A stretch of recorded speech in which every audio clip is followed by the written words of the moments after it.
Welcome to the Times of Israel's daily briefing. Today is Tuesday, February 24th. I'm your host, Amanda Borschel-Dan, here in our Jerusalem recording studio with archaeology reporter Rossella Tercatin and diplomatic reporter Nava Freiberg.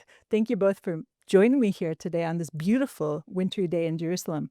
Good morning. It's great to be here. Thanks for having us. Such a pleasure to see both of you.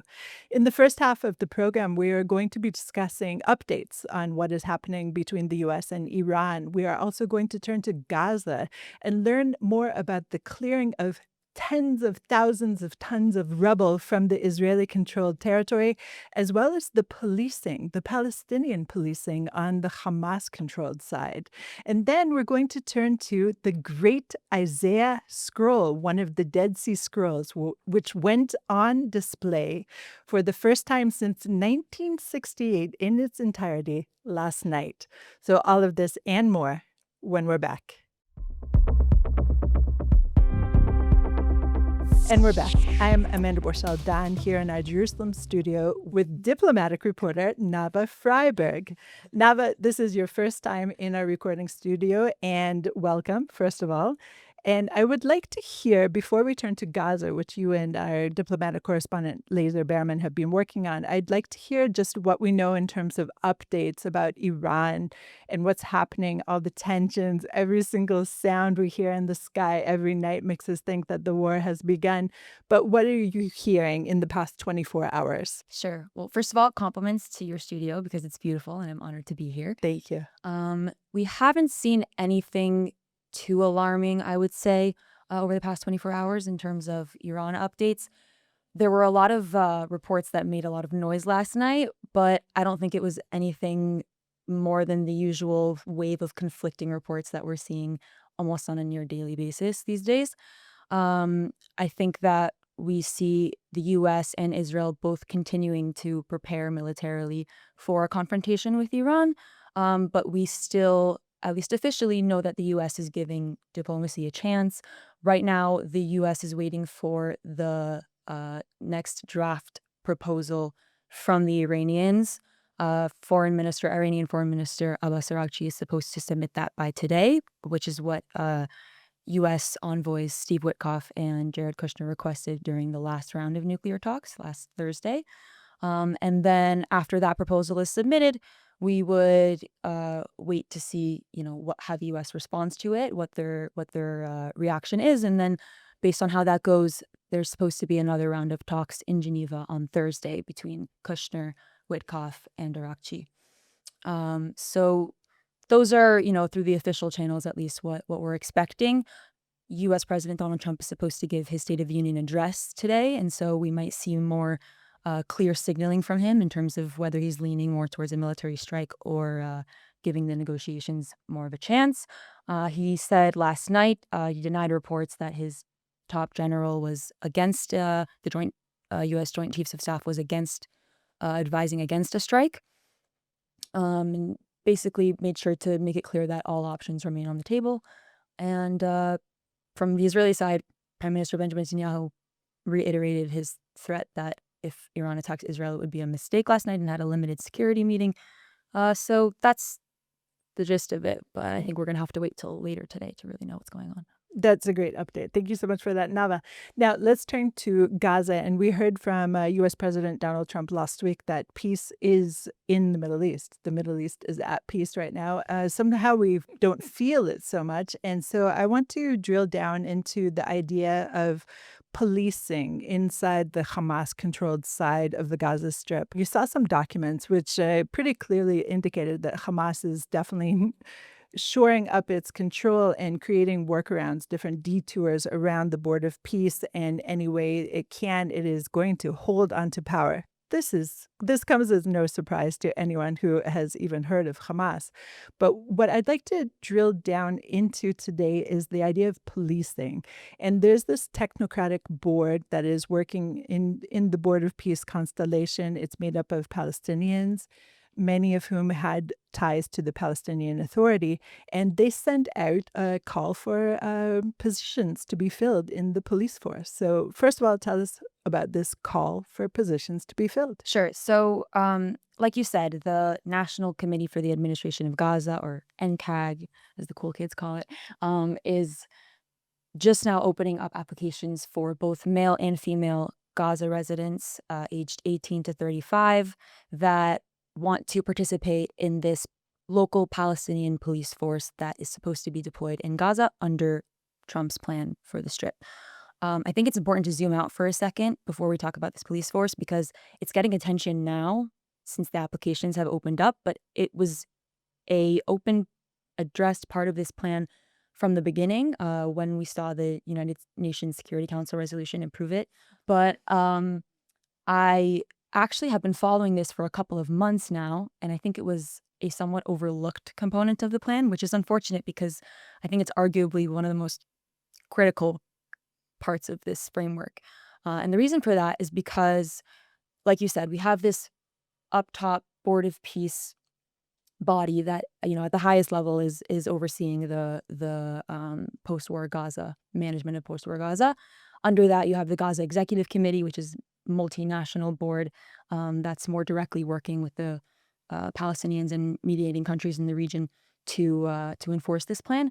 Then you have the National Committee, this transitional technocratic government made up of Palestinians, and they're the ones that are actually the key decision makers on the ground. They're working right now from Cairo. They haven't entered the Strip yet, but in terms of what's actually going to happen in Gaza and how this plan is going to be enforced, we have two main security bodies. The first one, which got a lot of attention, is the International Stabilization Force, which we know that Indonesia, Morocco, and some other countries are going to contribute troops to. But this is a force that's really supposed to stay on the border, have more humanitarian peacekeeping roles, secure aid, have this broader responsibility for protecting civilians. But they're working alongside and training this Palestinian police force. And the reason that's so critical is that, as far as we know, the only security presence that's actually embedded in the Palestinian population on the western side of the yellow line, the withdrawal line, where the majority of the Gazan population lives and where Hamas is still in control, at least in the early stages of this U.S. plan, this police force is the only local security presence that is actually going to interact with the Palestinian population. Let's talk numbers a little bit, Nava, just to get a sense of the scope. So in terms of the population of the Hamas-controlled Gaza Strip, we're talking over 2 million, probably 2.2 million, something like that at this point.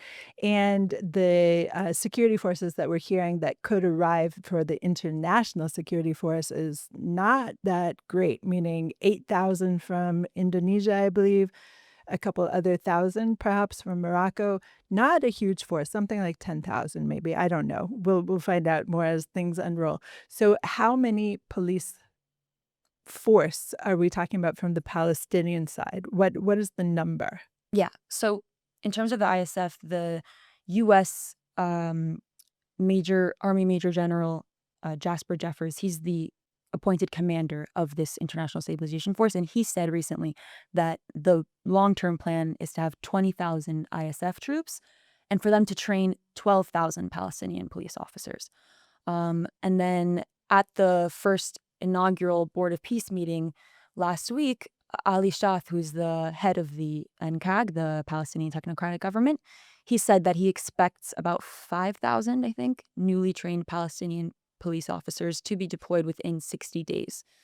So that's, in terms of numbers, what we're hearing right now, which is, again, why this police force is getting more attention now, because it's moving away from like the theoretical to at least from what people are saying, to really being on the ground. And I know that there were reports that since the NCAG opened applications for residents to apply to be police officers, there were about 2,000, I think, applications submitted already, and many Gazans see this as an exciting opportunity, that it could be a role to play in Gaza's reconstruction, that it could provide employment. And if things go at least according to how the U.S. says it's going to go, then we would really see these numbers increasing in the coming months. Okay, so you said they're being trained by the Egyptians, by the EU. We know that there are some training facilities in Jericho or in the surroundings. And in the meantime, how many have been trained from the previous numbers of people who have been applying? And so we're talking about Gazan Palestinians who are being trained outside of Gaza, or are some of the forces that are being trained from the West Bank? Do you know anything about that? So, in terms of hard numbers, personally, I found this very hard to track. I've spoken to officials from Egypt, from the EU, from Israeli, US, and there's really a lot of conflicting reports in terms of exactly how many have been trained and when their deployment timeline is. I mean, there is no deployment timeline, basically.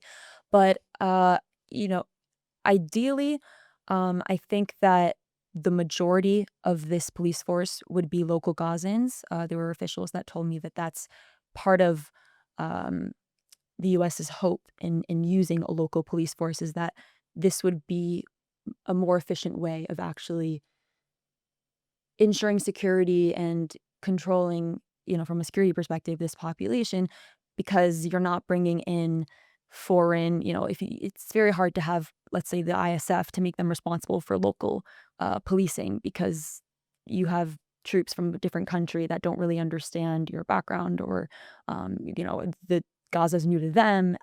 It would be much harder to sort of make this transition work.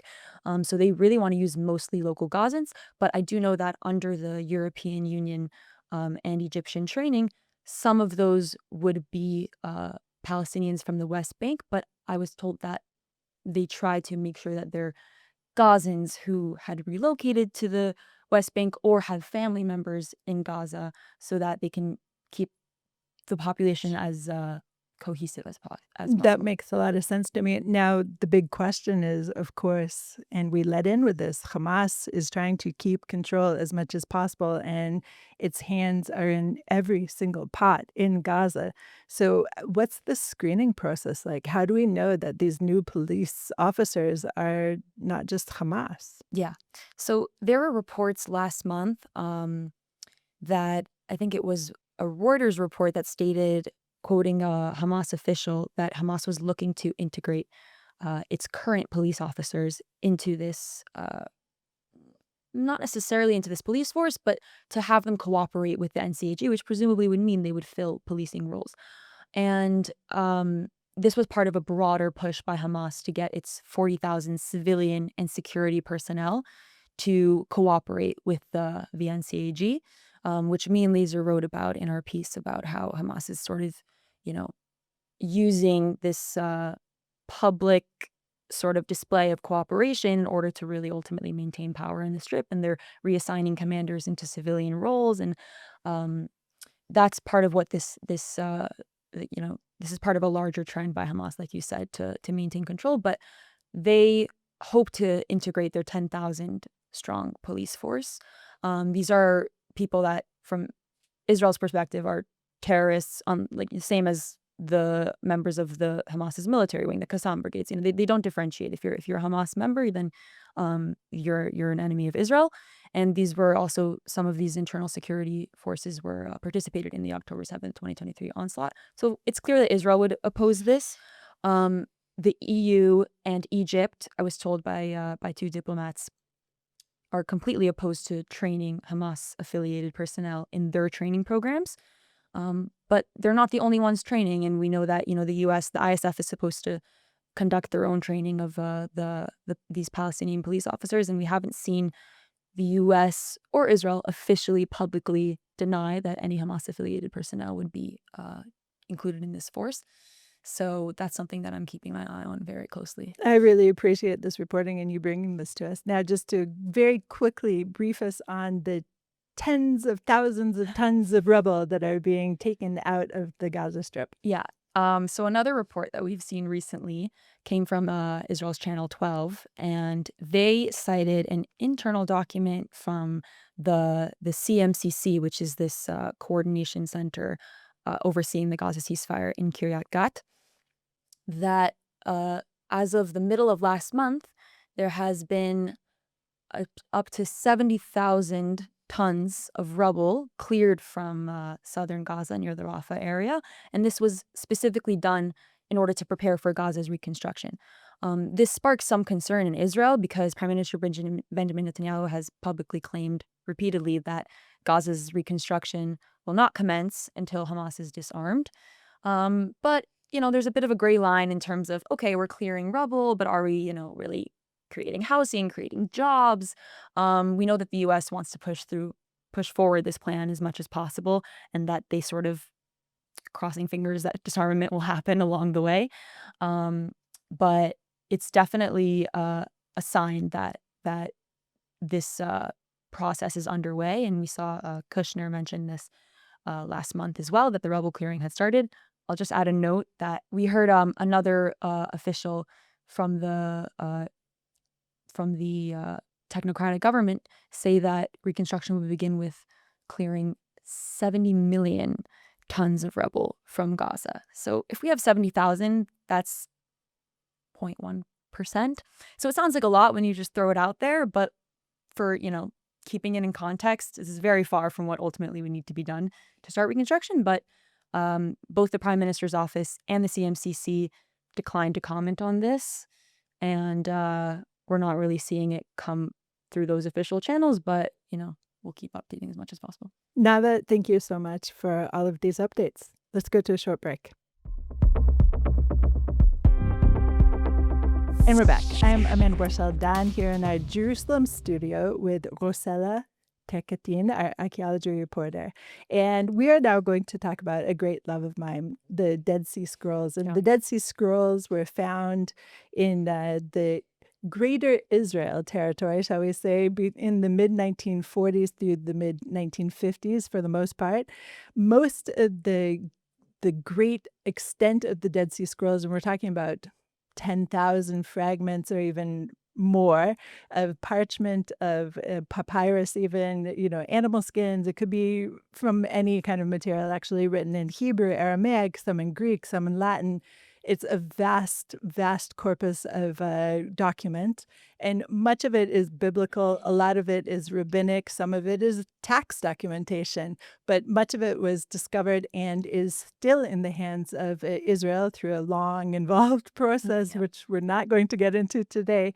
Some of it is in Jordan, and some of the pieces are held privately or in institutions around the world.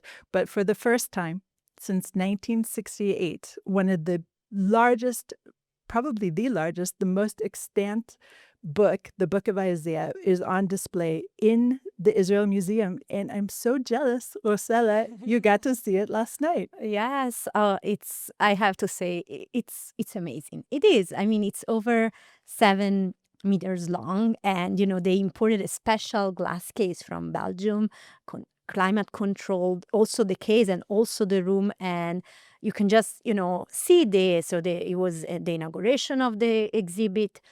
President Isaac Herzog came and spoke, and it was only open to diplomats and journalists and like lucky people, essentially. It was also interesting because there were a lot of people from the Christian clergy, in their very interesting attires, because as it was emphasized both by Herzog and by exhibits curator Hagid Maoz, Isaiah is really also a very important book for Christians. It's quoted 66 times in the New Testament. And so it was really a very important moment. So there was this inauguration speeches, and then, there's the exhibit that is like maybe 3-4 rooms. But the scroll itself is in its own room where only 25 people at a time can go in.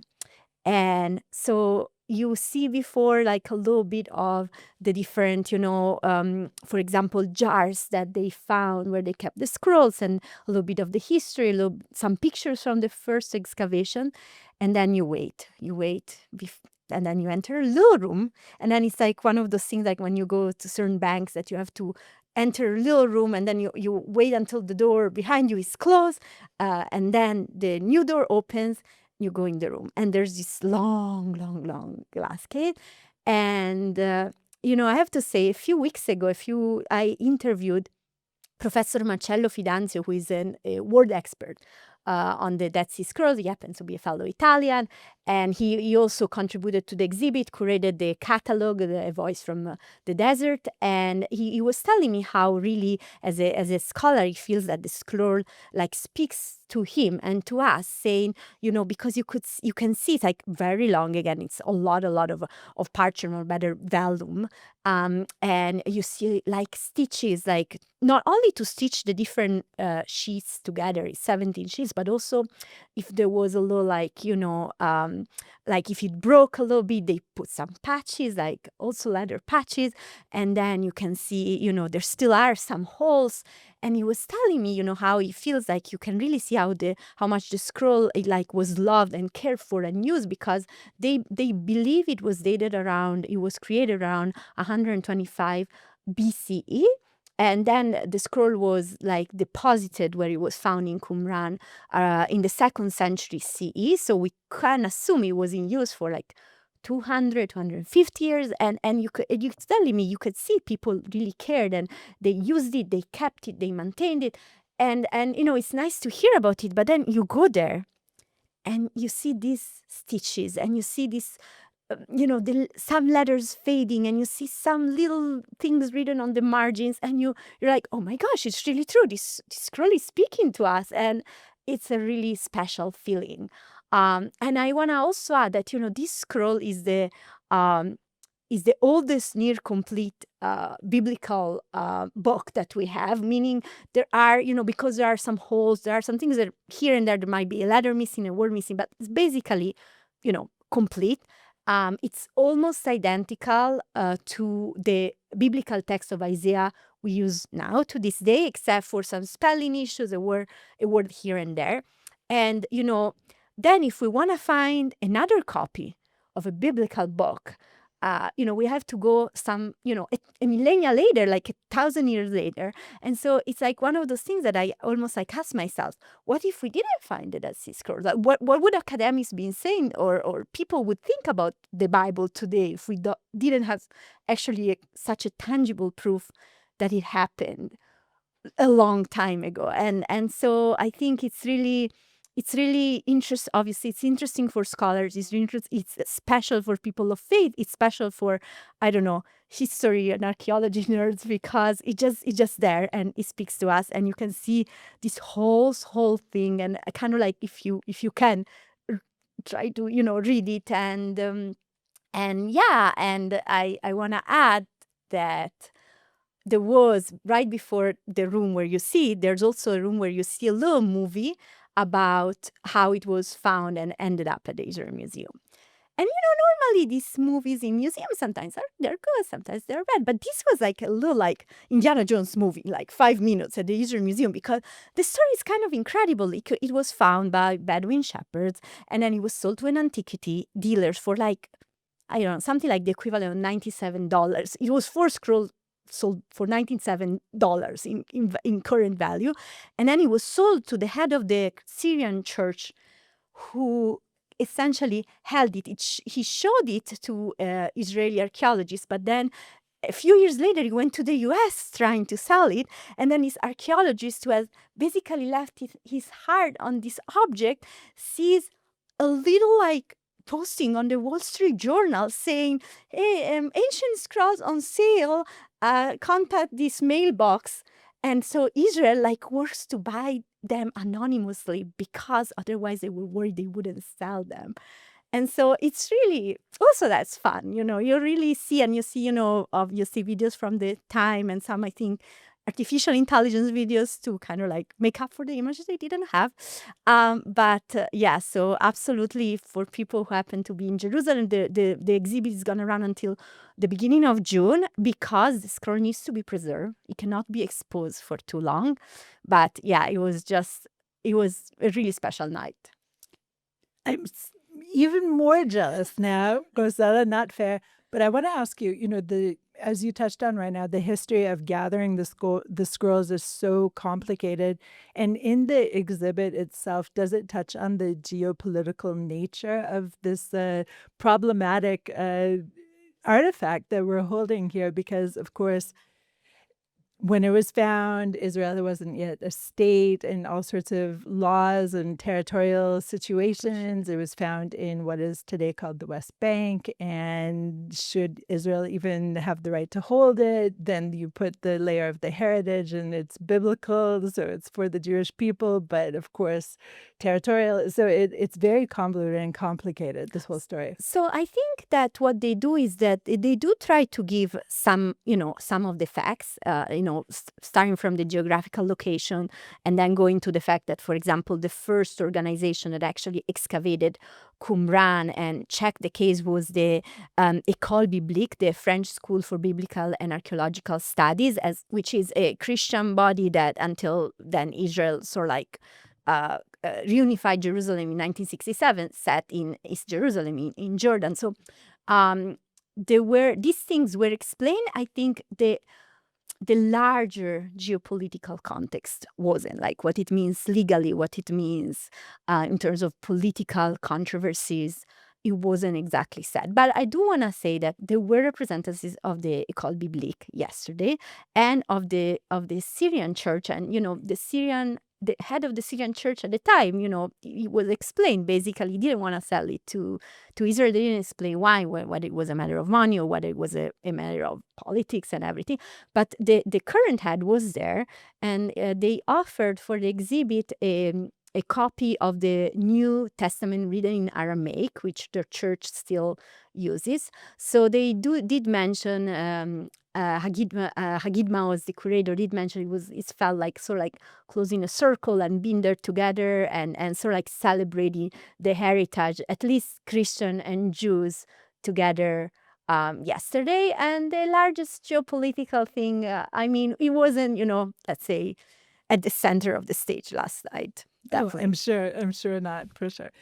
Rossella, thank you so much for this update. Nava, welcome. Thank you so much for joining us this first time, not the last time, in our Jerusalem studio. Thank you. Thank you. Thanks for listening to the Times of Israel's Daily Briefing. Please check out another installment tomorrow. This episode was produced by Gabriella Jacobs and video edited by Ari Schlacht. If you have any questions or comments about this or any other episode, please drop us an email to podcast@timesofisrael.com.